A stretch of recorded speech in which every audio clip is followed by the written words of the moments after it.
마가복음 9장 1절부터 13절 말씀. 또 그들에게 이르시되 내가 진실로 너희에게 이르노니 여기 서 있는 사람 중에는 죽기 전에 하나님의 나라가 권능으로 임하는 것을 볼 자들도 있느니라 하시니라.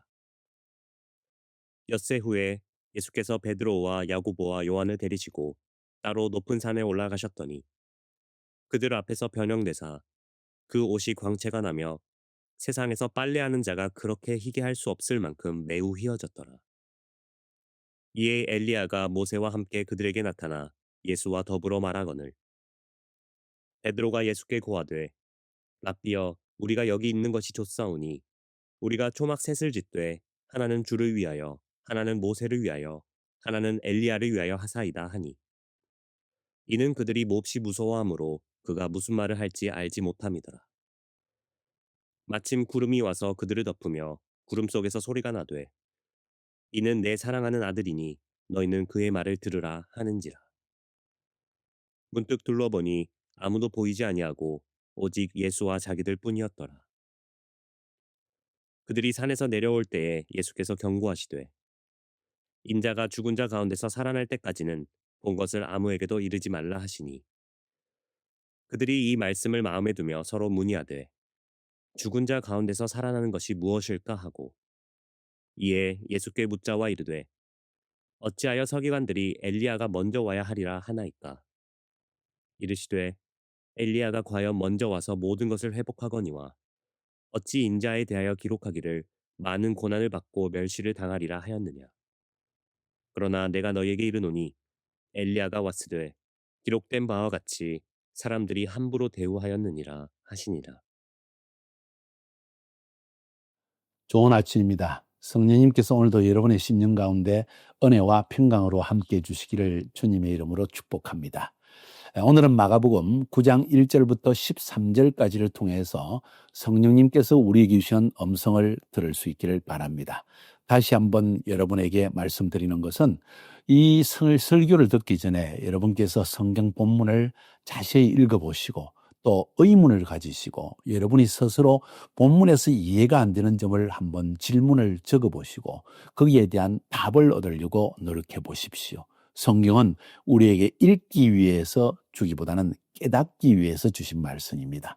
이 말씀을 깨달을 때 그것이 여러분에게 또 나에게 생명이 되어지고 영을 살리는 말씀이 되는 것입니다. 오늘 본문의 말씀은 읽어보면 한 가지의 사건입니다. 변화산상에서 일어난 이야기를 우리에게 들려주고 있습니다. 그런데 이 변화산상에서 일어난 사건을 통해서 하나님은 우리에게 세 가지의 중요한 교훈 혹은 영적 계시를 던져주고 있는 것을 볼 수가 있습니다. 자, 그 첫 번째는 9장 1절의 말씀에서 볼 수가 있습니다. 9장 1절에 이렇게 적혀 있습니다. 예수님께서도 그들에게 이르시되 내가 진실로 너희에게 이르노니 여기 섰는 사람 중에는 죽기 전에 하나님의 나라가 권능으로 임하는 것을 볼 자들도 있느니라. 하나님의 나라가 권능으로 임하는 것을 볼 자가 있다. 이 말씀이 무슨 말일까요? 자, 하나님의 나라가 권능으로 볼 자가 너희 중에 있다. 이 말은 그들이 살아있을 동안에 이 하나님의 권능이 임하는 것을 볼 자가 있다는 것이고 그 다음에 하나님의 권능으로 하나님의 나라가 권능으로 임한다는 말씀이 무엇인가 하는 것을 한번 생각해 볼 필요가 있습니다. 한 두세 가지를 생각해 볼 수가 있습니다. 예수님과 함께 했던 제자들 중에 하나님의 나라가 권능으로 임한다 하는 말씀에 대해서 첫 번째로 아마 예수님이 십자가에 죽으시고 부활하셨다가 재림하시는 것을 볼 자가 있다는 말이 의미가 아닌가 하고 생각해 볼 수가 있고 두 번째로는 누가복음 24장에서 말한 것처럼 너희가 하늘에서 권능을 입혀올 때까지 이 성을 떠나지 말라 했으니까 그 하나님의 권능이 임하는 것은 성령님을 의미했으니까 곧 성령님이 임하는 것을 볼 자가 있다 하는 그런 의미로도 해석할 수 있을 것이고 세 번째로는 바로 9장 2절부터 13절까지 언급하고 있는 그것을 하나님의 권능의 임재로 말씀하신 것은 아닌가 생각해 볼 수가 있습니다. 그런데 첫 번째로 주님의 재림을 볼 자가 있다 하고 해석하는 것은 좀 무리가 있습니다. 왜냐하면 예수님의 제자들 중에 예수님이 재림하시는 것을 본 자가 아직 없기 때문입니다. 재림 안 했기 때문이죠. 두 번째로는 그러면 성령님이 임하시는 것을 하나님 나라가 권능으로 임하는 것으로 말씀하셨는가? 그럴 수 있습니다. 세 번째는 오늘 9장 2절에서 13절까지 보는 것처럼 베드로와 야고보와 요한 12제자 중에 너희들 중에 하는 베드로와 야고보와 요한이 변화산상에서 예수님이 놀랍게 변화되어서 영광의 광채로 변화되어지고 모세와 엘리야가 나타나서 그 대담하시는 모습을 그것을 지금 하나님의 나라가 권능으로 임하는 것으로 말씀하신 것인가? 예. 세 가지 중에서 두 번째와 세 번째는 상당히 가능성이 있는 이야기입니다. 답은 무엇일까요? 그건 여러분에게 맡깁니다. 저도 정확하게 알 수가 없기 때문입니다. 그러나 저는 생각할 때 성령님의 임재를 말씀하실 수도 있고 변화산상에서 일어난 하나님의 나라에서 모세와 엘리야와 그리고 예수님이 함께 하나님 나라에 대해서 지금 대담하시는 그 모습, 이야기하시는 모습을 베드로와 야고보, 요한이 본 것을 지금 이렇게 말하는 것이라 하는 것도 옳다고 저는 생각합니다. 자, 그 다음 두 번째로 넘어가 봅시다. 2절부터 8절까지의 말씀이 두 번째 내용입니다. 그 내용은 이렇습니다. 예수님께서 엿새 후에 베드로와 이 말씀을 하고 난 뒤에 엿새 후에 야고보와 요한과 베드로를 데리고 변화산에 올라가셔서 마치 옷을 빠는 사람이 양잿물로도 희귀할 수 없을 정도로 영광의 광채로 예수님이 변화되어지고 그때 보니까 엘리야와 모세가 나타나서 예수님과 함께 말하거늘 이야기했다고 했습니다. 그러니까 베드로가 깜짝 놀라서 너무 놀래가지고 예수님께 말합니다. 랍비여, 선생이여, 우리가 여기 있는 것이 좋사오니 우리가 초막셋을 짓되 하나는 주를 위해서, 하나는 모세를 위해서, 하나는 엘리야를 위해서 하면 좋겠습니다. 그렇게 말한 이유를 설명하기를 몹시 무서워해서 무슨 말을 할지 알지 못해서 그랬다는 겁니다. 하나님의 영광의 광채가 임하면, 하나님의 나라의 영광이 임하게 되면, 하나님의 권능이 임하게 되면 우리 같은 죄인들, 어두움 속에 살고 있는 자들, 마음이 어두운 자들, 영적으로 하나님의 영광의 광채를 보지 못한 자들, 아직 거룩함이 뭔지도 체험하지 못한 우리들에게는 엄청난 두려움이 임한다는 사실을 성경은 우리에게 말하고 있는 거예요. 그렇습니다. 모세도 역시 하나님의 영광이 임하게 될 때, 또 장로들이 하나님의 영광의 광채가 임할 때 두려워서 눈을 가리고 무서워서 땅에 엎드렸다고 했습니다. 그와 같은 일이 베드로에게 일어났다는 것입니다. 그러니까 9장 1절에서 말하는 것처럼 하나님의 나라가 권능으로 임하는 것을 지금 베드로와 야고보, 요한은 분명히 체험했다고 볼 수가 있습니다. 이런 체험이 여러분에도 일어나기를 주님의 이름으로 축복합니다. 이 영광을 체험한 자들은 주님을 부인할 수가 없어요. 아무리 핍박과 고통과 가난과 곤란함과 잠 못 잠과 수고스러움이 있을지라도 이분들은 예수님을 따르게 되어 있는 거예요. 저희 생애도 마찬가지입니다. 사도 바울은 사도행전 9장에서 예수님을 만나는 영광의 체험을 했습니다. 부활하신 주님을 만났다는 거예요. 그랬을 때 그의 인생은 완전히 변화되어서 복음을 위해서 생명을 바치는 사람이 되어졌고, 베드로도 역시 그의 베드로 전서 후서에 보면은 영광 중에 임하신 예수를 내가 눈으로 본 자라 하면서 이 체험을 평생 잊어버릴 수 없었던 거예요. 저는 여러분, 예수 믿는 여러분들이 전부 이런 하나님의 나라가 영광으로 권능으로 임하는 체험을 할 수 있기를 바랍니다. 이 체험을 가진 자는 의문이 없습니다. 주님 말씀하시면 아멘 하고 순종하며 따라가게 되어 있습니다. 왜?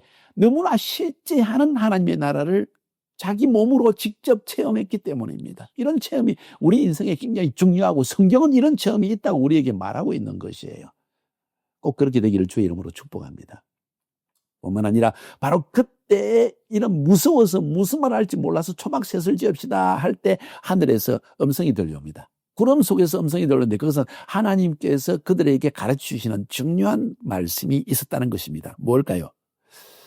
이는 내 사랑하는 아들이니 너희는 그의 말을 들으라. 이 말이 뭘까요? 이는 나의 사랑하는 아들이니 그의 말을 들으라. 아니, 그러면 베드로와 야고보, 요한은 예수의 말을 안 들었습니까? 예수의 말을 들었습니다. 그러나 잘 들으세요. 그 당시 예수님의 시대 이스라엘 백성들 전체, 서기관, 바리새인, 대제사장, 제사장들, 종교인들, 일반 백성들 할 것 없이 그들의 삶의 가장 뿌리가 되는 것, 기초가 되는 것, 그들이 추종하는 사람이 누구였습니까? 예수가 아니라 모세였다는 거예요. 유다이즘의 뿌리는 모세오경입니다.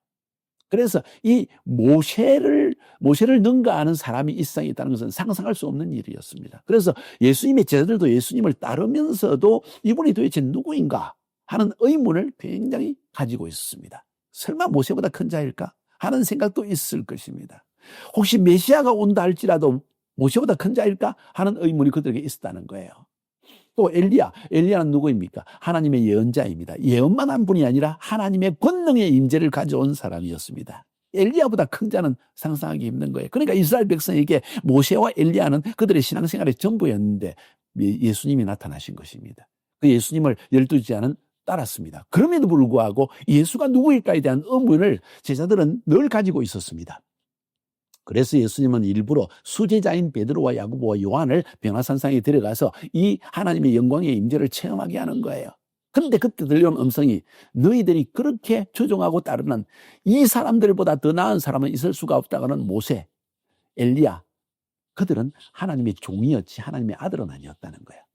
그런데 하늘에서 음성이 들려오기를 예수님에 대해서 말하기를 그는 나의 종이 아니라 그는 나의 사랑하는 아들이다.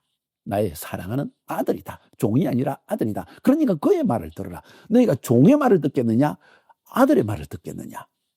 다시 말해서 유다이즘의 뿌리가 내려졌고 전통의 뿌리가 박힌 그들에게 하나님에 들려오는 음성은 너희들의 전통은 모두 예수를 가르치고 있는 것이다. 율법도 모세를 가르치고 있고 모든 선지자도 예수를 가르치고 있다. 그 예수의 말을 들어라. 엄청난 계시의 음성이 들려진 것입니다. 지금 우리가 이방인인 우리들에게는 이 말씀이 너무나 당연하게 느껴지지만은 지금까지도 유대인들에게 도대체 모세보다 나은 자가 누구냐는 거예요. 있을 수가 없다는 것입니다. 엘리야보다 더 강한 선지자가 누구냐? 있을 수가 없다는 것입니다. 바로 거기에 대해서 쇠기를 받고 확실한 방향을 주는 것이 오늘 하나님의 음성이라는 것입니다. 여러분은 예수를 누구라고 생각하고 있습니까? 예수를 메시아로 체험했습니까? 모세보다 더 크신 분, 엘리야보다 더 강한 자, 하나님의 아들이신 그분을 여러분은 만났습니까? 이분을 만나면 여러분의 인생은 철저하게 변화되게 되어 있습니다. 이 예수를 따르는 것이 얼마나 큰 축복이며 이 예수를 따르는 것이 바로 우리의 인생의 목적이라는 것을 여러분이 깨닫기를 바랍니다. 세 번째 중요한 내용은 오늘 9절에서 13절까지 해서 볼 수가 있습니다. 산에서 내려올 때 예수께서 일부러 말씀하십니다. 인자가 죽은 자 가운데서 살아날 때까지는 본 것을 아무에게도 말하지 말라 하니까 제자들이 묻습니다. 도대체 이 예수님이 누구신가? 그래서 그들에게 묻습니다. 죽은 자 가운데 살아나는 것이 뭘까? 하다가 도대체 예수가 분명히 자신을 메시아라고 했고 베드로 주는 그리스도십니다. 다시 말해 주는 메시아십니다 하고 고백은 했지만은 도대체 메시아가 어떻게 죽는다는 이야기인가? 근데 구약 성경에 서기관들은 말하기를 메시아가 오기 전에 엘리야가 온다고 했는데 이건 도대체 무슨 말인가? 도대체 예수는 누구인가? 하는 그런 혼돈에 빠져 있는 것을 아시고 예수님께서 대답하십니다. 잘 들어라. 엘리야는 이미 왔다. 왔는데 사람들이 엘리야를 알아보지 못하고 엘리야를 함부로 대화해서 죽였느니라. 이 말씀을 하시는 거예요. 다시 말해서 성경에 기록된 구약성경에 예언된 대로 메시아가 오기 전에 엘리야는 왔다는 것입니다. 메시아가 누굽니까? 예수입니다. 엘리야가 누굽니까? 세례 요한입니다. 이미 왔지만은 사람들이 잘못되어 있다. 그 말은 내가 바로 메시아다는 것입니다. 여기에 대한 계시를 가지라는 것입니다. 제자들의 눈을 뜨게 하시는 예수님. 제자들의 눈을 뜨게 하시는 예수님. 8장에서 주로 다뤘던 주제는 제자들도 역시 영적인 소경이었다. 보지 못하였다. 완전하게 예수인지 깨닫지 못하였다. 그래서 예수님은 이 변화산상에서 예수님이 바로 메시아라는 것, 하나님의 아들이라는 계시를 그들에게 들려주고 있는 것입니다. 우리 모두에게도 이러한 확실한 계시적 신앙이 뿌리내릴 수 있기를 주님의 이름으로 축복합니다.